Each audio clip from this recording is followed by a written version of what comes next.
Welcome to USA Global TV and Radio, where our mission is to provide education, entertainment, hope, and inspiration.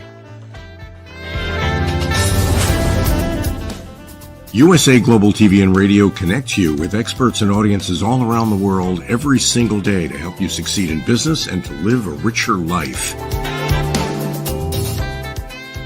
Visit us at usaglobaltv.com to learn about career and life-changing training and mentoring programs like the Listening Mentor. Subscribe to our newsletter to stay informed about our special programs and offers. Discover how you can become a guest on one of our shows or a host or producer of a USA Global TV and Radio show of your very own. That's USA Global TV and Radio, where the doctor is always in.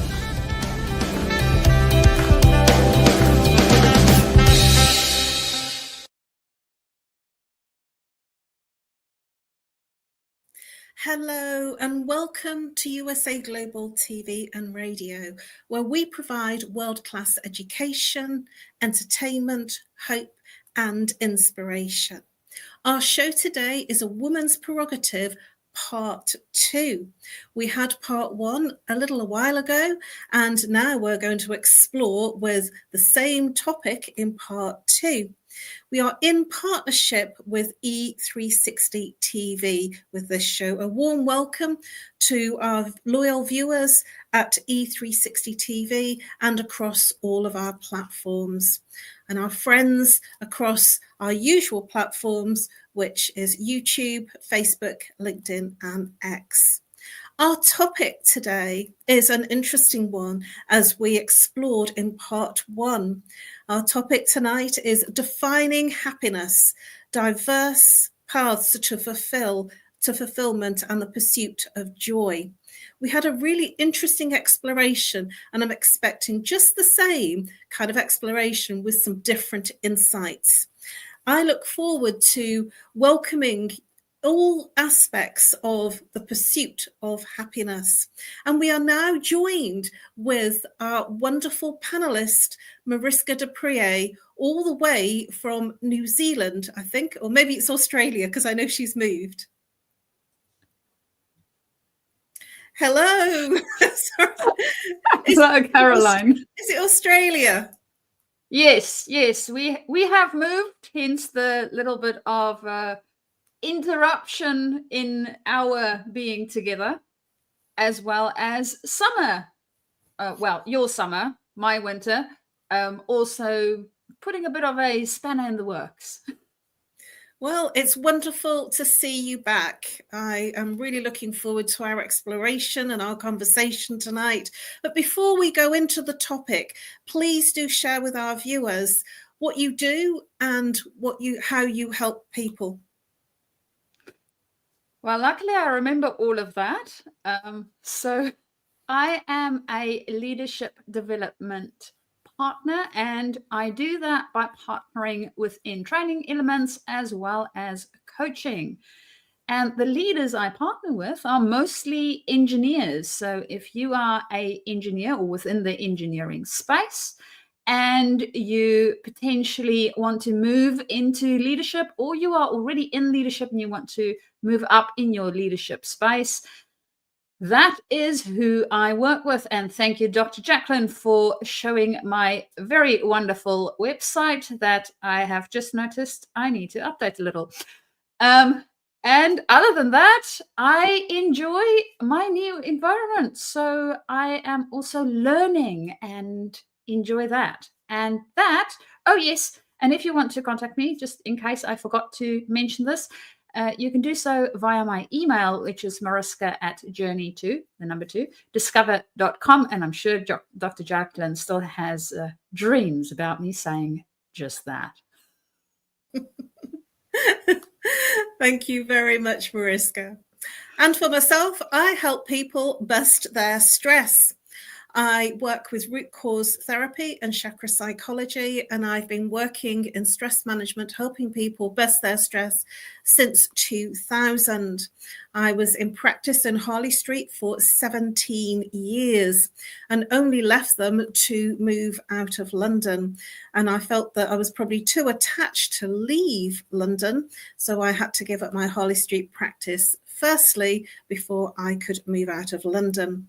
And I've been working with people to break through the patterns to identify the root cause of what creates their stress, whether it be physical, emotional, mental, behavioral, or indeed if it's a situation in terms of a relationship, whether it be family, business, or indeed intimate. So I help people identify the root cause of the initial trauma that created the stress difference and the stress symptom in their lives. And I use root cause therapy and chakra psychology, advanced counseling techniques, as many other energy healing practices. So let's move into our topic. You're there, right? So, Mariska, for you, what does happiness mean to you right now and personally? What does happiness mean to me? That's an interesting question, because I actually had one similar question the other day. While I met a couple of friends, we had small little cards, and on the back of my card, it asked whether I would rather be happy or right. I said I would like to be happy. And now you are asking me to define happiness. So it is becoming a little deeper for me, and I appreciate that.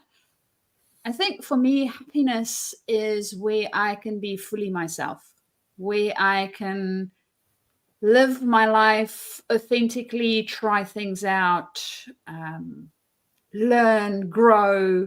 That makes me happy. And as we mentioned before the show, being in Australia, I get to interact with animals, which is, I'm so happy about that. I love animals. So being able to be in nature, interact with animals, wild ones, as well as tame ones, that makes me happy. It brings me joy. It fills my heart with love. So I would say that would make me happy. How about you, Caroline? Wonderful. Thank you, Mariska. For me, I'm not in Australia, and I'm in the middle of winter, cold, chilly winter in the UK, in the north of the country. So it's very cold. And I can honestly say happiness for me right now is being warm. Cozy. Happiness for me is about an inner calm and an inner peace. It is, from my perspective, an inner joy and an inner peace, and also from my personal perspective of challenges, health. Because there are many people that are famous, rich, have all the money in the world, they have the fame, the fortune, but they don't have their health. And I feel that at this current time, especially with all the disasters that are happening, that the health and warmth are really critical for being in a place of inner peace and inner happiness, because many people have lost their homes due to the different floods and the different things that have happened from world disasters. And I feel that for them, it's about having something that they can call home, that they have their health, that they have their lives. I know that sounds a bit profound, but because we are in the real depths of winter here, and they're threatening snow at about 10 o'clock tonight, going into Tuesday. So I'm not even sure whether I'm going to get out to an event that I need to go to. So that to me is starting to cause me some non-inner calm. You know what I mean? So tell me, for you, when you were much younger, what was happiness for you when you were more younger, in your childhood or in your young adulthood? Is it different or is it the same? That's an interesting perspective to think about, because one of the things that I'm noticing as you ask that question is I really enjoyed learning and exploring even from a very young age. So I think that element is similar. I haven't lost it. I think it might have changed in the way I explore or the way I think about it. To a degree, when I grew up, potentially, I didn't want to be wrong. I didn't want to necessarily fail at things. Whereas, as I grew older, I came to the conclusion that if I don't, it basically means I didn't try anything, which means I didn't experiment, I didn't explore, and that's sort of counterproductive. One of the other things, as you asked that question, that came up for me is one of my happy memories that I recall from childhood was sitting at the dinner table, which I don't know how many people still even do that, and having dinner with my family. And I recall always listening and really wanting my dad to talk about things that happened for him in his life, whether it was in his childhood and all the antics that they got up to at that stage, or whether it was as he grew up. I remember once he talked about borrowing my grandfather's car with all his brothers, and they had to sneak it in and out of the garage so that the adults didn't wake up in the process. And apparently as they brought the car back, actually bumped it and got into trouble because of that. So those things make me happy. I love and enjoy other people's stories and experiences of life. And that's most probably what brought me to what I'm doing today, because I get to share other people's experiences of leadership. And that makes me happy too. How about you, Caroline? What is it that you can think of in your earlier years? Well, in my earlier years, and you've just reminded me of some of the things that I used to do. And I was a bit of a creative and I loved dressing up. And there was nothing more satisfying and made me feel gratified by putting on a show for my family, for my mum and dad. And so there'd be me and my three brothers, and we put on a show, and we was always looking for the applaud, for the claps. And I was so adventurous with it that we would bring in the neighbors. And I remember one time that we did a show out of our garage. And so when the curtain came up, the garage came up. And when the curtain went down, the garage door came down. I was very creative, but it was something that made me happy when I was very young. It was something that filled me with joy to see the expression on my mum and dad's faces in terms of the effort that we put in. And I also remember the fun thing about dressing up was a big deal for me. I'd always want to be dressed up as a princess and be rescued, so I'd always have a knight in shining armor rescuing me in some of the shows that we did. And I completely forgot about it until you mentioned about the childhood aspect. And at the same time, it was again looking for external approval, for feeling that I belonged, that I was wanted. When I was young, I was always looking for approval from my family, because we were 4 children and I had 3 brothers, and they kept my mum and dad very busy. So like yourself, I did a lot of studying, and I was the studious one And there was nothing more pleasurable for me than to go and learn something new. And so that was also part of my journey to be self-fulfilled, to find an inner happiness by exploration and by learning new things. So I'd always put myself out there and learn some different things, and that gave me an inner fulfillment. So I share a lot of things that you do, Mariska, in terms of finding that place of inner fulfillment and joy. And it was, I feel, about making a difference for myself and for others. So I was very much on the learning educational route when I was young. So tell me, Mariska, have you changed from what you were doing, what made you happy when you were young, to what makes you happy now? Or is it the same? Are there different things that make you happy now in your older adulthood than it was when you were younger? Caroline, I think for me, something that I reconnected with a couple of years back, actually, was almost rediscovering experiences. And what I mean by this is we went for surf lessons while we were in New Zealand as one of our wedding anniversary gifts to ourselves. And in the process of surfing and learning and being in the ocean, I noticed something that I noticed when I saw the sea for the first time. And I remember it, weirdly enough, quite vividly. And that's the little bubbles on the top of the water as they sort of get to the end of the wave break when they crawl over the ocean floor and get to the beach. And I looked at them and I thought, you know what? I remember you guys from when I was little. And I remember touching you and having this wonderful bubbly sensation on my hands.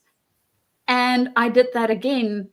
And it had a different sensation and yet familiar. So I really, really enjoyed that. And at that stage, I sort of made a semi-intentional decision to relive all the experiences, regardless whether I've had them before, whether I have them on a regular basis. But reconnecting with them brings me joy. It sort of gives me a new way of exploring them and learning from them. And that is something that I think I brought from childhood that I sort of forgot about for a while in the growing up process. And I brought it back for myself, which I really find a lot of fun, and there's a lot of joy in it. Then I also think one of the other things that I enjoy doing is building on what I already have. So seeing how I can incorporate all the different elements that I have been exposed to in this lifetime. And I really find a lot of joy in that too. So as my dad used to tell us his stories about being young and all the things that happened for him, I also gather my own stories now so that I'm able to, well, tell other people, but also to share them with myself and share them with people I love. And that I really find a lot of fun too. And it brings me joy and happiness. So I think there's some elements that I brought from my younger years and got reacquainted with.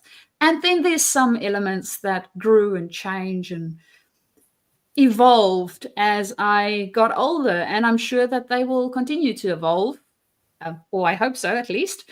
I'm sure I don't want to stagnate and just stay the same all the time. And as I also grow older and wiser, hopefully, things change and I get to experience life in different ways. So I think that perspective shift I also appreciate and bring into areas so that I can enjoy life and all the experiences that comes with it.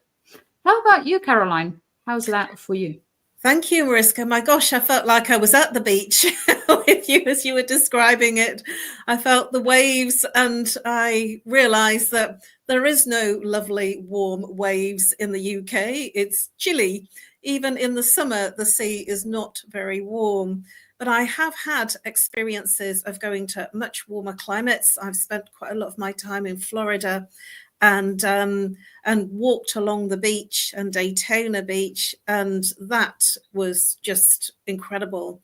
They were walks that I will never forget because the sun was so wonderful. But we don't have that same kind of weather in the UK, so I can't join you in saying that that's something that's wonderful about the UK, but I have had experiences of it when I've done my training in the US.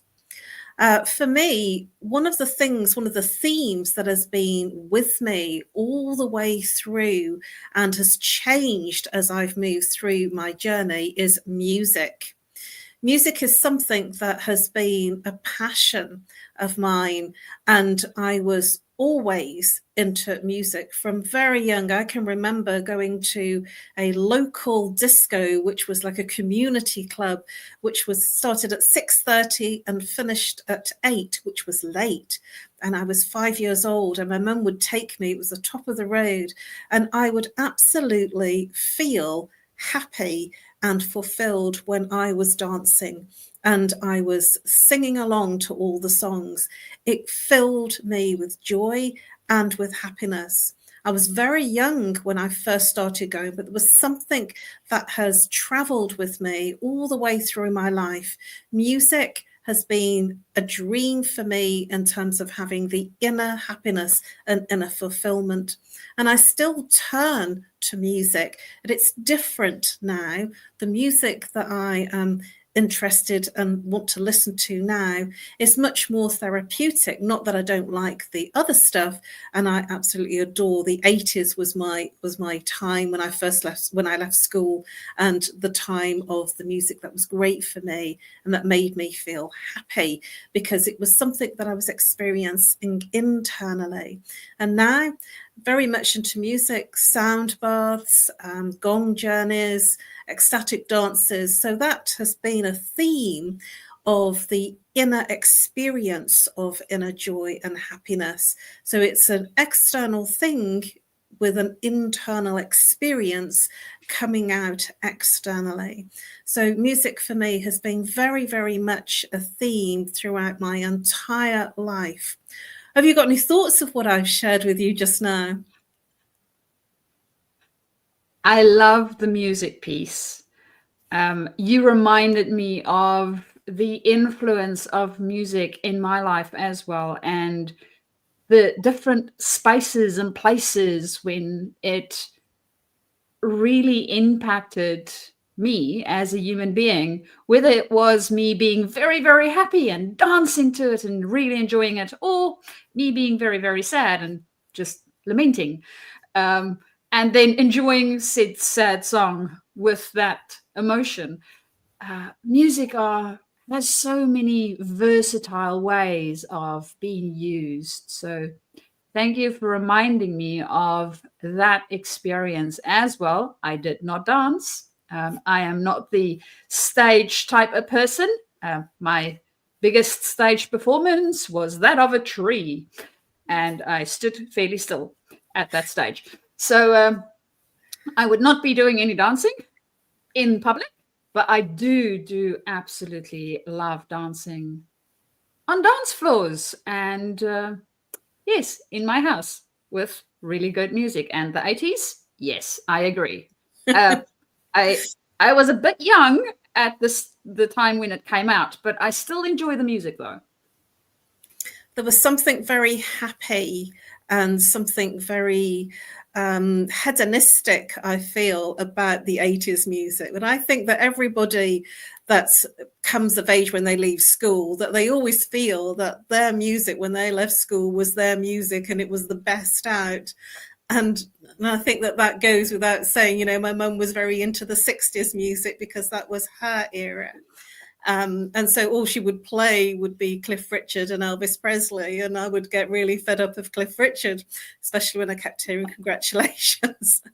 But one of the things that I feel is that life for me has been a journey of happiness. I didn't start liking and deciding. For me, it's been a journey and an alternating and undulating journey of happiness, because different things now make me happy, whereas when I was much younger, I had a different experience, a different take. I was very external, and now I've become very internal, and that I've noticed has changed in terms of my inner happiness, that I was very external in looking for what other people thought, what other people said, and then if they were happy, I was happy.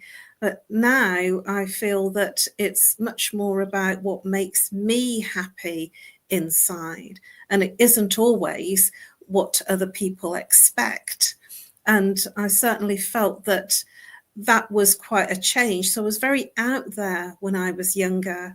And as I was getting older, it became much more that I didn't need the wide circle of friends that I had back then. And I always had I had many circles of friends. Now it's much smaller, but it's different because the connections are deeper. Do you have any thoughts to share on what I've just shared, Mariska? Caroline, I appreciate almost the innerness of what happened as you mentioned you grew older, and a shedding of the external validation pieces. And I absolutely relate to the elements of being worried about what other people think from time to time. I think when it comes to happiness, to me, it wasn't such a big element. I could really be happy with just being me, as well as being an introvert. I didn't worry so much about friends and what they thought. If I could do what I wanted to do, then that made me happy. Unfortunately, not so much for my mom. But that I think changes as we grow older. And one of the things, as you were talking, that I noticed about myself is that I actually had, while young, I think for me, I didn't place as much importance on happiness with others. There's a degree of just assuming that they would always be there, which technically speaking, I know they won't. And at that stage, that's sort of the way my brain worked. So as I grew older, I think there's a bigger appreciation of the joys that we can create with others, and the collaborations and things that we can share with other people. And that is something that I noticed for me changed. So being a little bit more of an introvert, I won't say that I went totally extroverted, but I appreciate some of the elements of bringing more people into my space and being able to enjoy that, as well as my own things on the things that I enjoy by myself. And I know that one of the things that I find happiness in, as I mentioned earlier, stories. So the stories my dad told, as well as stories in books. So I really love reading. And for some people, it is very weird to know that I enjoy reading with my husband. So we read our own books in the same living room, in silence. So other people might think that is very strange, and yet for us, that is also connecting in our own way of doing it a little bit different, which I think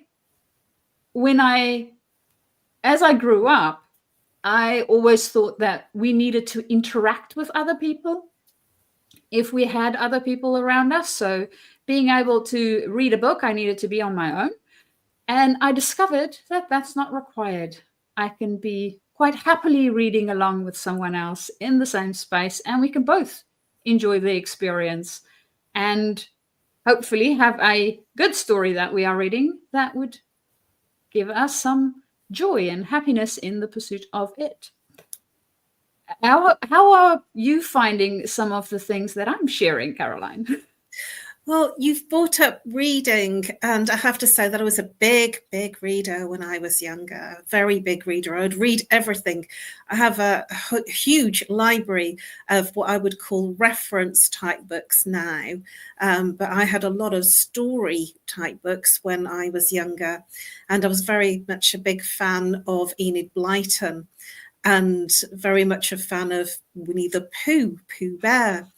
And I was much more, I think, of an escapist, a fantasist, and I would be escaping in fairy tale castles and dragons and goblins and, and it was just something that I enjoyed doing, and I would be lost in that. And that's where the shows came up in terms of my creative talent. But it's interesting that you mentioned about the sharing of reading, because I realized as I was getting older that I'm too thirsty for information. And so I like to do audiobooks now. And I realized through my training that I was auditory rather than visual.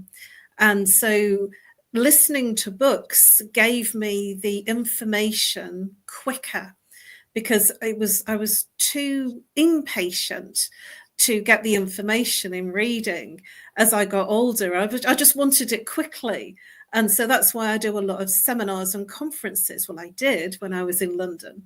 And that for me was like sort of 2 minutes, 2 hours with someone gave me everything that I needed. And it gave me a buzz. Whereas if I was reading, it felt flat. And when I'm listening to audiobooks, and it's an expensive hobby to have, and I've got a lot of audiobooks and belong to audio clubs, but one of the things I want to share is that there was a group reading on Zoom in the lockdown, and I belong to an organization called the Universal Peace Federation. And we were reading as a group the autobiography of Mother Moon, the founder of the organization. And it was absolutely fascinating, because there were about 4 or 5 of us, and would each take a passage or paragraph or a page. And then we would share our own insights from it and what we felt from it and what it brought up for us. And so there I was, reading my own paragraph and saying, oh, that's really akin to what's going on at the moment. And even though it wasn't something that I wanted to do, I found that I got something very amazing. I felt that I had an inner glow. I felt that I was fulfilled with something that I didn't think possible from reading a book. It was it was amazing. And so at the end of, our time of reading the autobiography, I actually became very good friends with someone there that I only saw on Zoom. And then she became a mentee, and now we do lots of things together. And so I actually got friendships from having that experience. And it made me realize, it rekindled my feeling about reading. But we are getting towards the end of our show. Can you believe it? And I've got so many other questions to ask. So one of the things that, and we're going to have to be a quite quick, short fire with some of these sharings, because we have 5 minutes before the end of the show. I can't believe how quickly it's gone. Do you think that cultural norms and societal norms and cultural backgrounds have a different influence on understanding their views of happiness?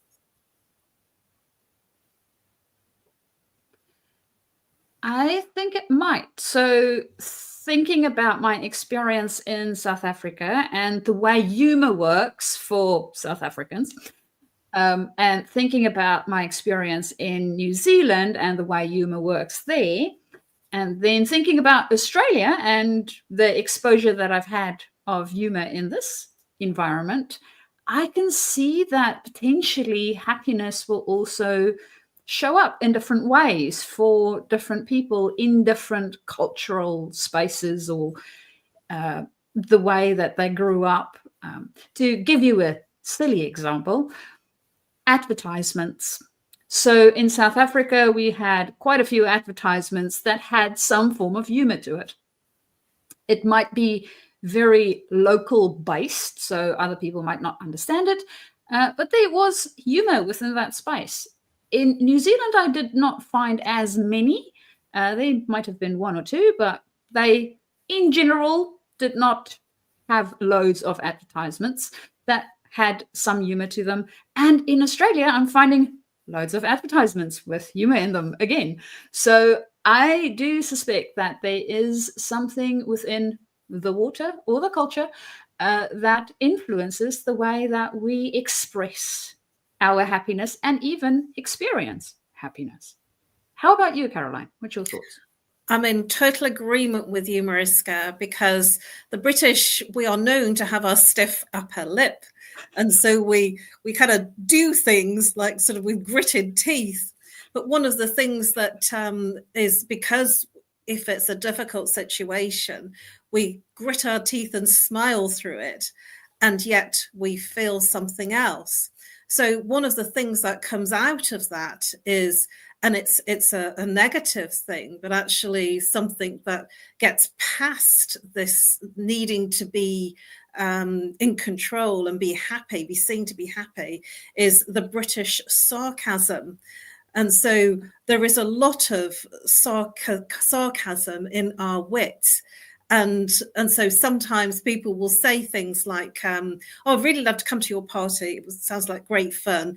And we go on and on being really nice. And then the British sarcasm is, I can hear a but coming. You're not coming. And so it's like sort of, we hear it very easily and quickly, and we see it because we are trying to be pleasant when we don't feel it. And so sarcasm is something that the British has and finds it difficult to cope with. And at the same time, it's something that we do. And we are pretty much at the end. So please share how people can contact you, Mariska, and I will do the same. And then we're over to our sponsors. So people can contact me via my email, which is mariska@journey2discover.com. And that, of course, is anyone that is within the leadership space. It might be new to you, or if you are moving up within your leadership journey and you want to know how to bring a little bit more humanness into your leadership, please do contact me for any of those occasions. Over to you, Caroline. Mariska. And for me, you can contact me on nomorestress@live.co.uk, or reach out if you prefer to call, +44 if you're international, 0 if you're local, 7523 120 189. And you can also follow me on social media. My preferred platforms are LinkedIn and Facebook, and you'll see all the wonderful things that I've been getting up to. And I look forward to seeing you next week at the same time and the same place for a Women's Prerogative Part 2 at exactly the same time, which is 10 to 9 Greenwich Mean Time and 10 to 4 Eastern Time. And for a Women's Prerogative Part 1, 2 p.m. Eastern Time and 7 p.m. Greenwich Mean Time. Over now to our sponsors. It's been such an amazing show, a really interesting exploration and very different from A Woman's Prerogative Part 1. Always is. Thank you very much, Mariska. It's been fun. I look forward to seeing you next week at the same times. Bye-bye for now. 5 Little Known Secrets for Dementia Caregivers with Tracy Cram-Perkins. Hi there, I am Tracy Cram-Perkins, the host of the Dementia Home Care Show here on USA Global TV and Radio. I am also the author of the book of the same name. And you'll see this QR code. This is for an extended version of this same talk. So if you want to see the full hour-long version, feel free to scan the code and go to that website. Stick with me. We'll talk about 5 little known secrets to make it a little easier to do dementia caregiving. What you're seeing on the left-hand side is a healthy aged brain, age 55 and above. The one you're seeing on the right is an Alzheimer's disease brain. It is in moderate disease. It is shrinking. It has holes in it. The memories that were in those holes no longer exist. When you're learning something, let's say in kindergarten, you learn how to tie your shoelace. Well, then by the time you're in 2nd grade, your brain remembers that information from tying the shoelace and applies it so you can learn more quickly how to tie more complex knots. So the brain is hardwired to do this for us. So it helps us learn faster so it doesn't take us long to acquire knowledge. The brain is looking for the information and they pick the closest to wherever that hole is. Let's look at some tips that we can use to help do that. These are 5 simple tools you can use as a dementia caregiver to help your loved one. The whiteboard is a useful tool in recording the day's activities and the answers to repetitive questions. The calendar clock is a very useful tool to orient your loved one on the day, the date, and the time, and remind them of upcoming appointments. The communication cards are a great tool to bridge the gap when they can no longer tell you what's wrong. And then there's the pill minder for when your loved one is still able to take pills but needs prompting. The final tool I want to share with you is the memory book. It tells your loved one's story. It's a great tool for distraction, redirection, also as a conversation starter, and telling you where they are in their story so you know how to answer their questions. Music is probably the most powerful tool in your toolbox after laughter. Music is a way to maintain connection. It sticks with your brain longer than any other thing, including reading.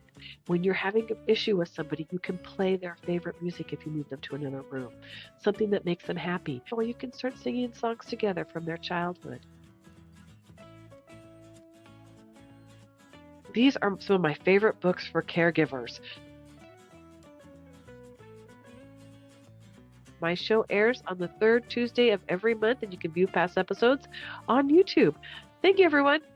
This program has been brought to you in part by Tracy Cram-Perkins. Connect with her and order her book at tracycramperkins.com. For more information about Alzheimer's disease, support resources, and how you can help, contact the Alzheimer's Association at 1-800-272-3900 or visit their website at www.alz.org. They offer 24/7 helpline support and a wealth of information to assist you and your loved ones.